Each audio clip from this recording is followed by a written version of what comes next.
అచ్చ తెలుగు విద్యార్థితో తెలుగు రాష్ట్రాల first rank నారాయణదే.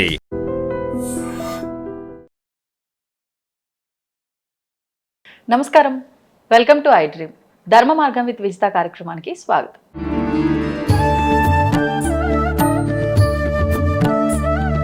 Jayalakshmi మీ పేరు, మరి ఎందుకని ఈ పేరు పెట్టారు అని చెప్పి మీరే దానికి ఆన్సర్ ఇచ్చేశారు. ముందుగా అంటే మీరు అనుకున్నారు, మనం ఏదైనా అనుకుంటాము, బట్ ఆ ప్రయత్నం చేయడానికి ముందు ఎన్నో ఆటంకాలు వస్తాయి. అనుకోగానే స్టార్ట్ చేశారా? ఏ రకంగా మొదలైంది? కేరళ స్టోరీ 1, 2 కాదు, 1 చూసిన కొత్తలో, అప్పటికి అది రిలీజ్ అయ్యి కూడా 1 year ఏమో అయిపోయినట్టుంది. చాలా మంది చూడంటే ఎక్కడ ప్లాట్ఫామ్ లో కూడా దొరకట్లేదు. ఎప్పటికో ఓటీటీలో రిలీజ్ అయింది. అది రిలీజ్ అయిన తర్వాత చూసాను, అది నైట్ ఎప్పుడో చూసాను.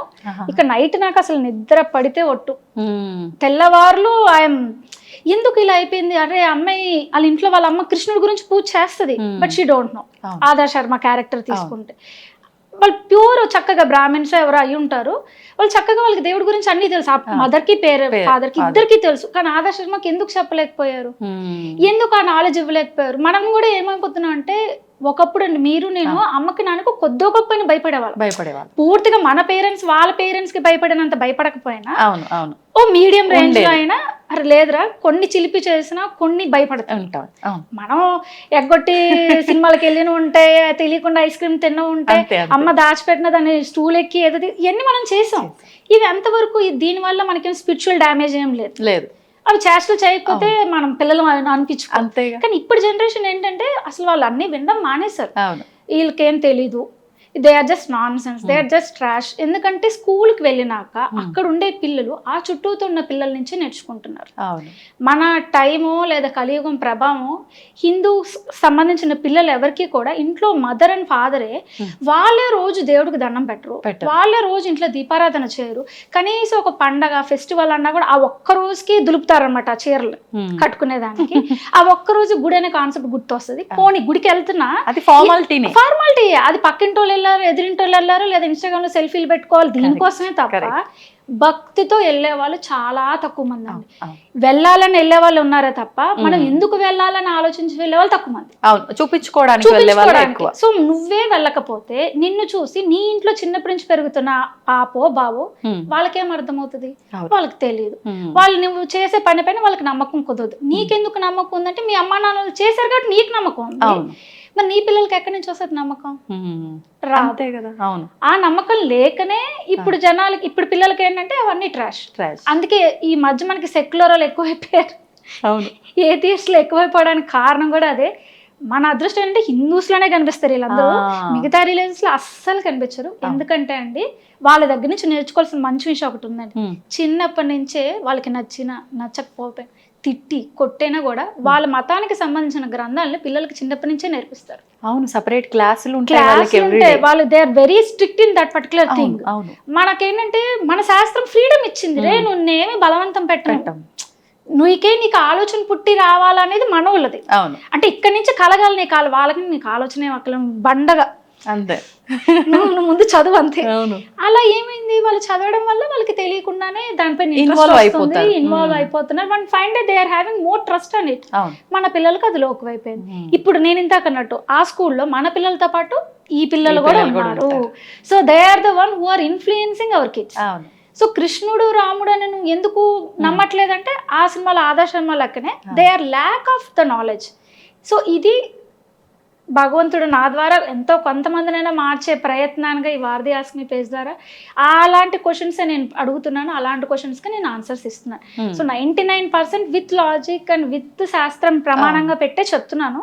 అంటే ఏది ఫ్లూక్ గా చెప్పకుండా ఎందుకు, దీని వెనకాల శాస్త్ర ప్రమాణం ఏంటి, పోనీ దానివల్ల మన శరీరానికి సైన్స్ పరంగా మనకు వచ్చే లాభాలు ఏంటి. సో 2 points ని దృష్టిలో పెట్టుకొని మనం వీడియోస్ అన్ని చేసేది. అవును, అంటే వాస్తవం మీరు అన్నది. ఏదో నా వ్యూస్ కోసమో లేకపోతే నా ఫేమ్ కోసమో చెప్పాలి అనే వాళ్ళు చాలా మంది ఉన్నారు. అట్లా కాకుండా నిజంగా ఇన్ఫర్మేటివ్గా వెళ్ళాలి అనే ఆలోచన మంచి ఆలోచన. అంటే ఒక ఇన్ఫర్మేషన్ ఇస్తున్నాం, అది శాస్త్రబద్ధంగా వెళ్ళాలి అంటే చాలా హార్డ్ వర్క్ చేయాల్సి ఉంటుంది. గ్రౌండ్ వర్క్ కదా. మనం ఉంటాం, పిల్లోడు వాడు ఏదో వేడి వస్తువు ముట్టుకోవాలి, అరే ముట్టుకోకరా కాలిద్ది అని చెప్తాడు. నీకెందుకు తెలిసింది? నువ్వు ఆల్రెడీ ముట్టుకున్నావు, నీకు కాలింది కాబట్టి పిల్లగాడికి చెప్తున్నావు. కానీ ఆ పిల్లవాడు ఇప్పుడు ఫర్ సపోజ్ ఇప్పుడు నేను ముట్టుకుంటా, నువ్వు చెప్తే నేను ఎందుకు నమ్మాలి, కాలితే నాకేగా నొప్పి అనే స్టేజ్కి వెళ్ళిపోయారు. మీరు నేనంటే అమ్మ చెప్పింది కాలిద్ది ముట్టుకోకూడదని స్పృహ అయినా మనకుంది. ఇప్పుడు వాళ్ళు నువ్వు చెప్తే నేను ఎందుకు నమ్మాలి, నేను కాల్చుకుంటా చెయ్యి అనే స్టేజ్ లో ఇప్పుడు జనరేషన్ ఉన్నారు కాబట్టి కొద్ది మందినైనా లాగదాం కరెక్ట్ తోలోకి. అదే ఆ కేరళ స్టోరీ సినిమా చూసాక దట్స్ వాట్ ఐ ఫీల్. ఓకేలే పేరెంట్స్ చెప్దామంటే ఇంట్లో వీళ్ళు ఉండట్లా, గ్రాండ్ పేరెంట్స్ చెప్దాం అసలు ఇంట్లోనే లేదు. పోనీ పిల్లలకి ఎక్కడి నుంచి తెలుసుకున్నారంటే ఈ బయట సమాజం నుంచి తెలుసుకుంటున్నారు. So what they are getting from outside is completely dangerous. వాళ్ళు ఎగ్నెస్ట్ గా తెలుసుకుంటున్నారు తప్ప అందులో ఉన్నది ఏం తెలుసుకోలేకపోతున్నారు. సో ఎక్కడో ఒకరైనా ఇద్దరైనా మారినా చాలు అని మాత్రమే నేను అనుకున్నాను. But that's completely God's grace. చాలా మందే మారుతున్నారు, మన సనాతన ధర్మం వైపు అడుగులు వేస్తున్నారు. నేను ఇన్ని అనుకున్నాను, ఇలా అనుకున్నాను, బట్ ఇప్పుడు నా మైండ్ అంతా మారిపోయిందండి, నేను ఇప్పుడు ప్యూర్గా ఇలా అయిపోయాను. ఎంతో మంది నాన్ వెజ్ మానేసిన వాళ్ళైతే కోకొల్లలు మన పేజ్ ద్వారా. అసలు నేనే షాక్ అయ్యాను. నేను మా కజిన్స్ నే మార్చలేకపోయాను బయట సమాజం. అదే మరి మన ఇంట్లో మనకే వాల్యూ, మనం చెప్పిన దానికి రెస్పెక్ట్ ఉంటుంది బయట. పోనీలే ఇంట్లో వాళ్ళు ఆబ్వియస్లీ వెజిటేరియన్, కొంతమంది ఉంటారు కదా కజిన్స్, అందరినీ మనం ఎక్కడ మారుస్తాం చెప్పండి. పోనీలో వాళ్ళు మారకపోయినా వీళ్ళైనా మారాలి. ఎవరో ఒకరు మారడమే కావాలి. వాళ్ళకి మంచి జరిగితే నాకైనా పుణ్యం వస్తుందా, నాకే పుణ్యాలు రావు. పుణ్యం ఆశించి చేసే పని అయితే ఇది కాదండి. కొద్ది మందినైనా మార్చే ప్రయత్నమే అది కూడా నా ఆలోచన కాదు, భగవంతుడు నాలో ఆలోచన కలిగింపు చేశాడు కాబట్టి ఆయన అనుకున్నాడు ఆ పిల్లలు మారాలని, నన్ను వాడుకుంటున్నాడు అంతే మీడియాగా, అంతే. నేనేమీ కాను వాళ్ళకి. ఇప్పుడు ఈ క్వశ్చన్, ఈ సెలెక్షన్ చూస్ చేసుకోవడం అనేది ఎలా తీసుకుంటారంటే కరెక్ట్గా ఇప్పుడు నాకు ఒక డౌట్ ఉంది అంటే అది మీ దగ్గర నుంచి ఒక రీల్ రూపంలో బయటకు వచ్చేస్తుంది అంతే, అందరి మనసుల్లో దూరి మీరు చదివేసినట్టుగా వస్తాయి ఆ క్వశ్చన్స్. ఇప్పుడు అంత జనరేషనల్ గా కామన్ గా ఉండే క్వశ్చన్స్, అంత completely related to the basics. ఇప్పుడు నేను కూర్చోబెట్టి శివ పురాణమో విష్ణు పురాణమో రామాయణం అని చెప్పే అంత స్టేజ్ లో నేను లేను. ఫస్ట్ వినరు అందరికీ తెలిసింది ఏమనంటే కట్టే కొట్టే తెచ్చాను చెప్తారు, అయిపోయింది. ఏమనుంది ద్రౌపది ఇట్లా అనుకుంది అందుకే మహాభారతం, ఆ సింపుల్ లైన్ లో తీసేసినాడు. But Mahabharatam is more beyond that. అది తెలుసుకునే స్టేజ్ లో పిల్లలు లేరు. పోనీ అవన్నీ వాళ్ళకి ఇంట్రెస్ట్ వచ్చి అట్లీస్ట్ వాళ్ళు ఇటువైపు అడుగులు వేయాలంటే they should be cleared about all the doubts. ముందు వాళ్ళ బ్రెయిన్ లో ఎన్నో చిన్నప్పటి నుంచి ఎన్నో అపోహలు ఉన్నాయి. ఇది ఎందుకు చేయకూడదు, నేను పీరియడ్ అంటే ఎందుకు పక్కకు ఉండాలి, ఎందుకు ముట్టుకోకూడదు, మిగతా సమాజం వెలివేసినట్టుగా బిహేవ్ చేస్తారు. It's not about keeping them separate. వాళ్ళని పక్కకు ఉంచాలన్నది ఉద్దేశం కాదు, వాళ్ళకి రెస్ట్ ఇవ్వాలన్నది ఉద్దేశం. ఇది అసలు చెప్పేవాళ్ళు ఎవరున్నారు లేరు. నేను ఇంతకు చెప్పాను ఆ పక్కన వాళ్ళు చెడగొడతారని, వీళ్ళందరూ ఏం చెప్పేశారు, ఓ మీరు ఇలా చేస్తారా అంటే మిమ్మల్ని ఎలివేస్తారా, నీకు బెగ్గర్స్ కేసినట్టు ఇలా ఇస్తారా. వీళ్ళు చెప్పడం వల్ల మనకున్న ఇన్ఫీరియారిటీ కాంప్లెక్స్ మనల్ని డామినేట్. అంటే మీ ఇంట్లో నిన్నే ఒక అంటరాందల్లా చూస్తున్నారు అనే ఒక మాట అంటే పిల్లల మైండ్ ఎంత పాడైపోతుంది. పిల్లలండి దే ఆర్ లైక్ గ్రోయింగ్. అవును, ఇప్పుడు చిన్న మొక్క అండి, మనం చిన్నగా ఉన్న స్టేజ్ లోనే దాన్ని ఎటు బెండ్ చేస్తే అటు బెండ్ అవుతుంది.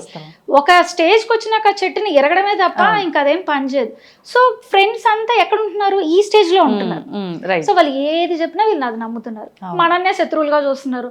ఇంకా వాళ్ళతో వాదించలేక మన ఏజ్ లో ఉన్న పేరెంట్స్ కూడా సర్లే కానీ వాళ్ళకి నచ్చిందే చేసే. ఇప్పుడంతా ప్యాంపరింగ్ పెరిగిపోయింది, టూ మచ్ ఆఫ్ ప్యాంపరింగ్ ఎక్కువ అయిపోయింది. అసలు వాళ్ళకి చెడు మనమే. అందరూ చెప్పాలంటే మహాభారతం క్యారెక్టరు అందరూ ధృతరాష్ట్రులు అయిపోయారు. గుడ్డి అని మాట్లాడట్లా నేను, పిల్లల్ని చెడగొట్టేది పేరెంట్సే. నేను ఈ రోజుకి చెప్తాను, పిల్లలది 1% కూడా తప్పులేదు, నాట్ ఈవెన్ 1%. వాళ్ళు అలా మారడానికి కారణమే పేరెంట్స్. సో పేరెంట్స్ చేయలేని పని నేనే ఒక పేరెంట్ అని భావించి చేస్తున్న పని. దేవుడు అంటే ప్రతి ఒక్కరికి రూపాయి ఇచ్చాడంటే రూపాయి అప్పు కూడా ఇస్తాడు, అందులో డౌటే లేదు. ఏదైనా పైకి కనిపించినంత ప్రశాంతంగా ఉండాలి. ఏదో మనం ఏమన్నా కోట్ల అధిపతి, ఒక్కసారి ఆయన తీయండి బ్యాలెన్స్ షీట్, ఆయన ఎక్కడెక్కడ ఇన్వెస్ట్ చేశాడు, ఎక్కడెక్కడ లాసులో నడుస్తున్నాడు, ఎక్కడెక్కడ ఆయన ఎన్ని అప్పులు చేశాడో కూడా తెలుసు. మనకేంటంటే ఎదుటోళ్ళలో ఎప్పుడు వాళ్ళు బాగుపడ్డారన్నది మనకు కనిపిస్తుంది. దానికి ఇంకొక ఎగ్జాంపుల్ అండి, మన ఇంట్లో కరెంటు పోయింది వెంటనే మన పక్కన నీకు కరెంట్ ఉందా లేదా, వాడికి లేదంటేనే మనకు నిద్ర పెట్టిద్ది, వాడికి ఉందంటే అసలు వాడికి ఎందుకు ఉంది, ఎంతసేపు నీకు పోలేదని బాధ కాదు, వాడుకున్నందుకే బాధ. అలాంటి సిచ్యువేషన్ లో మనం అందరం ఉన్నాం ఇప్పుడు. అది ఎప్పుడైతే మనం పోల్చుకోవడం ఎక్కువైపోయింది, పోల్చుకోవడం అంటే ఎక్కడ లోపం అంటారు ఈ పోల్చుకునేవి ఇవన్నీ? Everything is key factor is parenting. చిన్నప్పుడే నువ్వు నీ పిల్లల్ని కూర్చోబెట్టి భగవద్గీత నేర్పిస్తేనో, రామాయణంలో ఒక్కొక్క క్యారెక్టర్ గురించి ఇంట్రడక్షన్ ఇస్తాను, లేదా మహాభారతంలో ఎన్ని క్యారెక్టర్స్ ఉన్నాయండి, ఒక్కొక్క క్యారెక్టర్ గురించి ఇంట్రడక్షన్ ఇచ్చి ఈ క్యారెక్టర్ నుంచి మనం ఇది నేర్చుకోవాలి, ఈ క్యారెక్టర్ వల్ల ఆ పర్టికులర్ స్టోరీలో ఇది ఇన్ఫ్లుయెన్స్ అయింది, ఇది మారింది, లేదా వాళ్ళు ఏం మారుకున్నారు అంటే ఒక చెడ్డవాడుగా ఉన్నవాడు ఎలా మారాడు, దేని ద్వారా మారాడు, ఇలా ఎన్నో ఉంటాయండి. మహాభారతం రామాయణం అనేది లిటరలీ 2 eyes ఫర్ అవర్ సనాతన ధర్మ. ఆ కళ్ళ దృష్టి చూస్తే అంటే ఆ కళ్ళను ఉపయోగించుకొని మనం సమాజంలో ఉన్న ప్రతి సమస్యకి మనం సొల్యూషన్స్ తెచ్చుకోవచ్చు. ఇప్పుడు వాడెవడో అన్నాడు, వాడిపైన కేసు పెట్టి ఆ టీచర్ని ఇచ్చేసి లేదా స్కూల్ పరువు తీసి లేదా ఇంకొకటి ఏదో చేసేదాకా వీళ్ళు నిద్రపోట్ల పేరెంట్స్. అదే మన పిల్లవాడిని వాడు ఏదో అన్నాడంటే వీడేదో చేసాడని ఆలోచన కూడా లేదు. Too much of pampering. నేను ఇంతకన్నట్టు ధృతరాష్ట్రుల్లో అయిపోయారు అందరూ.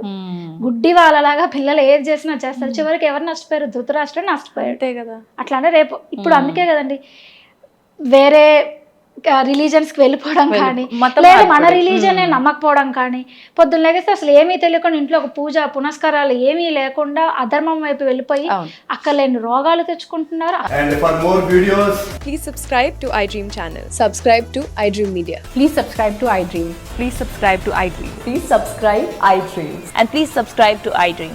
For more videos, subscribe to iDream. please like, share and subscribe to the channel. Congratulations, iDream. Subscribe to iDream. Subscribe to iDream. So subscribe to iDream Media. iDream ki iDream team andarki huge congratulations. Please subscribe iDream Media. Please subscribe to iDream. Subscribe iDream. Please subscribe to iDream. iDream అంటే నా కళల ఛానల్ను subscribe చేసుకున్న నోరు తిరుగుతలేదు, మీరైతే గంట గుర్తు కొట్టండి. For more such videos, please subscribe to iDream. Subscribe to iDream. Please subscribe to iDream. Please subscribe iDream Media. Please do subscribe to iDream. Please subscribe to iDream Media. For best entertainment and information, please subscribe iDream. And don't forget to subscribe to iDream.